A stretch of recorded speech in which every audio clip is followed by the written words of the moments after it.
Samantala, hawak na ng mga otoridad ang nakatalang top 1 most wanted person station level matapos maaresto sa isinagawang manhunt operation kaugnay sa patong-patong na kaso nitong statutory rape, sexual assault at human trafficking.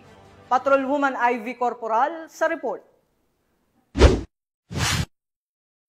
Arestado sa isinagawang manhunt operation o uplan galugad ng mga tauhan ng Pasay City Police Station ang top most wanted person station level bandang 1:45 ng madaling araw sa kahabaan ng Molino Paliparan Road, Bacoor, Cavite noong Agosto 17 taong kasalukuyan.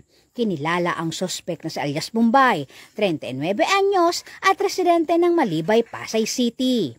Ang warrant of arrest ay inisyu ni Honorable Jehan Batua Sampaw Hasiman, presiding judge ng Family Court Branch 11, Pasay City noong August 13, 2024 na walang kaukulang piyansa.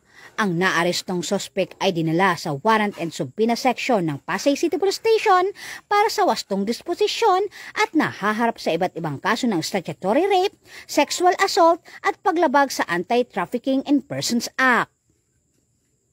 Mula dito sa Camp Bagong Diwa, Taguig City, ako po ang inyong PNN correspondent, Patrolwoman Ivy Corporal, alagad ng batas, tagataguyod ng Balitang Pulis.